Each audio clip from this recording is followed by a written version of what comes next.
Assalamualaikum warahmatullahi wabarakatuh. Kajian kita pada hari ini, jangan mudah menuduh orang lain berbuat bid'ah. Jangan mudah menuduh orang lain berbuat bid'ah. Jangan mudah menuduh orang lain kafir. Jangan mudah menuduh orang lain kafir.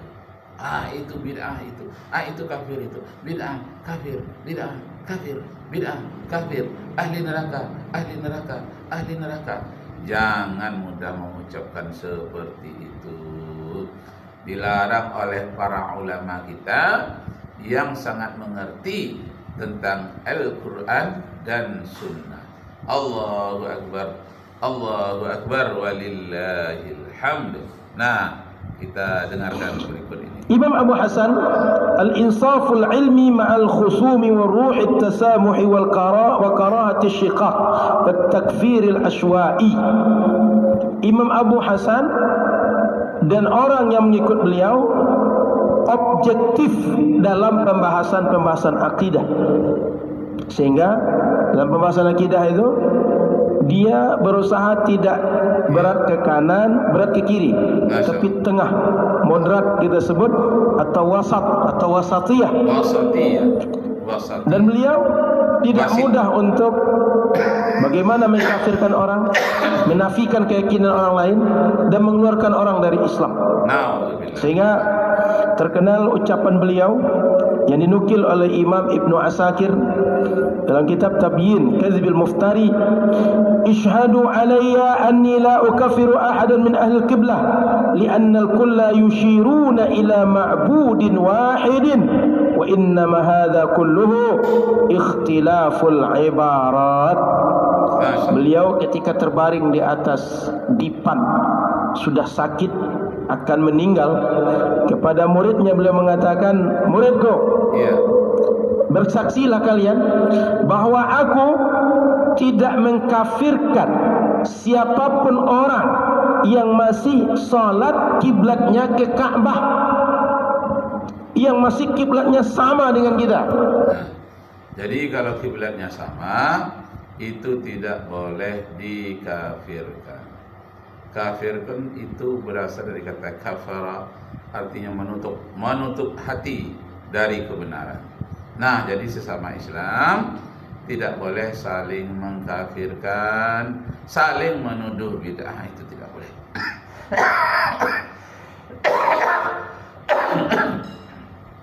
Na'udzubillahi min dzalik. Nah, Bapak Ibu Ustaz, saudara-saudara sekalian, itu dalam hadis yang agak panjang sedikit riwayat Bukhari dan Muslim mengatakan, "Innallaha la yaqbidul ilma intiza'an yantazi'uhu al-ibadu walakin yaqbidul ilma biqabdil ulama hatta idza lam yabqa 'alimun ittakhadha an-nasu ru'usan juhalan."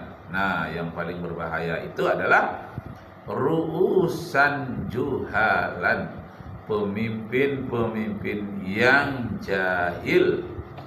Pemimpin-pemimpin yang jahil itulah yang membiarkan laut dipagar sampai 31 km, gunung-gunung dirobohkan untuk kepentingan oligarki, lalu hutan-hutan ditebangi untuk kepentingan oligarki. Padahal tugas pemimpin itu dinyatakan dalam kaidah fikih as-siyasah, menyatakan tasarruful imam li ra'yatihi manutun bil maslahah. Itu jelas sekali. Tasarruful imam itu maksudnya pemimpin, bukan imam salat saja. Imam salat itu pemimpin juga, tapi imam di sini maksudnya pemimpin negara.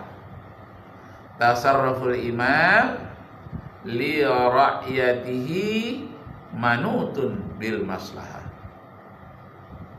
Kebijaksanaan seorang pemimpin negara kepada masyarakatnya haruslah berorientasi kepada kepentingan rakyat, bukan berorientasi kepada kepentingan asing.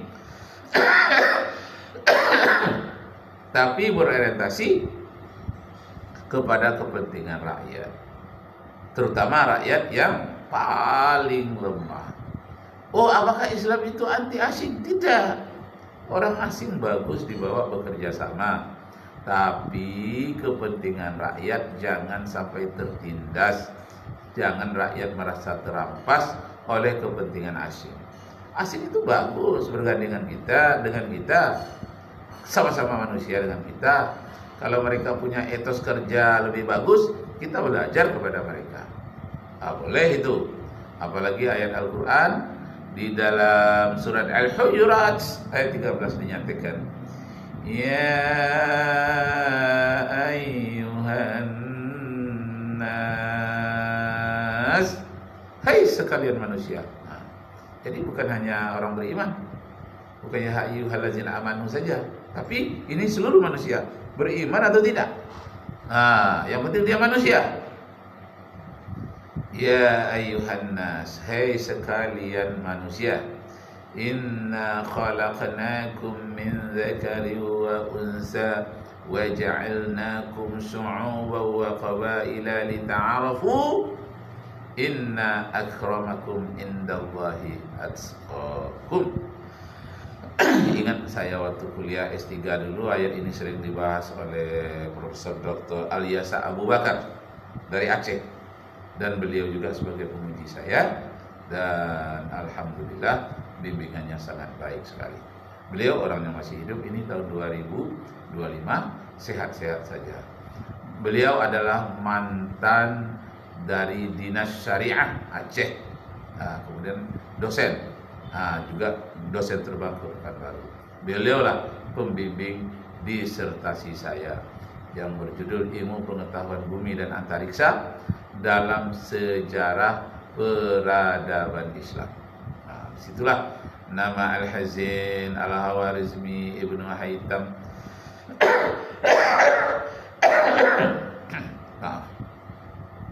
masih banyak lagi nama-nama lain tentang bumi dan antariksa dalam sejarah Islam waktu zaman keemasan Islam yang disebut dengan the golden age for Islam, zaman keemasan Islam.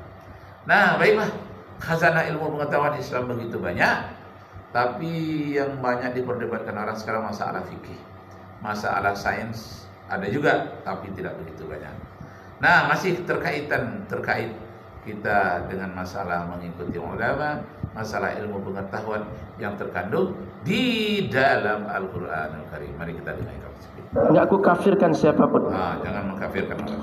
Adapun perbedaan-perbedaan, kemudian kata beliau, karena semuanya, apapun manhajnya, apapun firqahnya, mereka semuanya beribadah kepada Tuhan yang satu. Adapun perbedaan terjadi antara kita dan mereka dan semua kelompok yang ada, ikhtilaful ibarat, ikhtilaf dalam mengungkapkan bagaimana meyakini akidah yang menurut kita akidah benar Ahlus Sunnah wal Jamaah.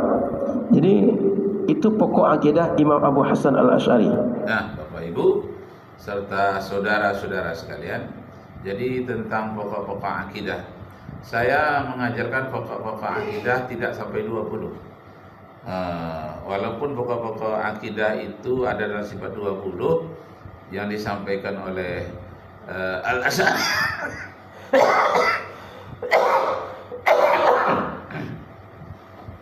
Yang disampaikan oleh Al-Asy'ari dan Abu Mansur Al-Maturidi. Tapi saya terhadap mahasiswa saya hanya 5 saja saya sampaikan, itu mereka sudah puas saya lihat. Apalagi satu semester hanya 16 kali pertemuan. Maka tidak banyak dapat saya sampaikan, tapi telah menyebabkan mereka banyak yang menjadi mu'allaf. Nah, di mana perguruan tingginya? Di Ponegoro, Pekanbaru. Apa saja yang 5 itu? Itu saja, 5 aja saya ajarkan dulu tentang wujud. Nah, ini wujud ini agak lama, ini bukti keberadaan Allah. Mulai dari teori relativitas dari Einstein, kemudian teori dari Stephen Hawking, kemudian teori gravitasi dari Newton, dan banyak teori-teori atom Dalton juga. Sedikit-sedikit untuk pemahamannya, ternyata mereka paham dan mengerti.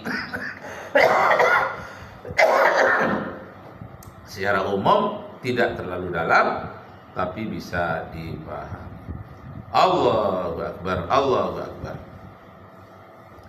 Nah, Bapak Ibu saudara-saudara sekalian, ternyata ilmu tentang Islam ini sangat menarik sekali. Apa yang kita pelajari? Jadi 5 saja yang saya ajari itu: wujud, qidam, baqa, mukhalafatu lil hawadisi, qiyamuhu binafsihi. Nah,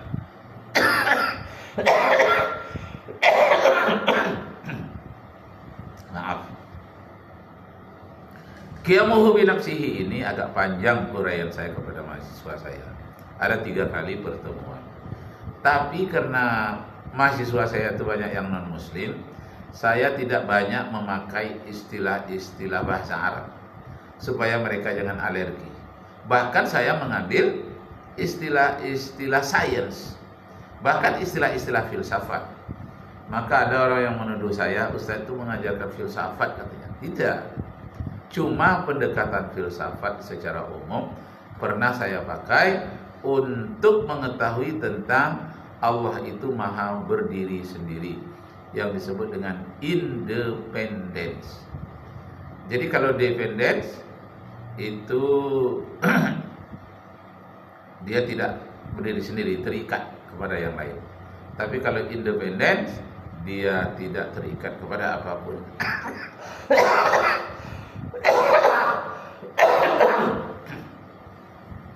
Jadi Allah Subhanahu wa taala itu tidak terikat kepada aras, tidak terikat kepada tangan, kaki, mata.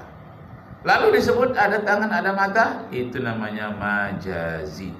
Dan ayat-ayat yang menyebut yadullah fawqa aydihim itu namanya ayat mutasyabihat. Bagaimana memahami ayat mutasyabihat ini? Ada orang mengatakan tidak usah ditafsirkan. Ayat mutasyabihat disebut tangan Tuhan, ya tangan Tuhan begitu saja. Tidak boleh ditafsirkan Allah punya tangan. Itu namanya tafsir. Tapi ada lagi yang menafsirkan tangan Allah itu kekuasaan Tuhan. Nah, kalau menafsirkan dengan ayat Al-Quran bagaimana? Ayat yang mutasyabihat ini diambil pengertiannya, diterjemahkan atau ditafsirkan dengan ayat yang Muhammad. Apa ayat yang Muhammad ini?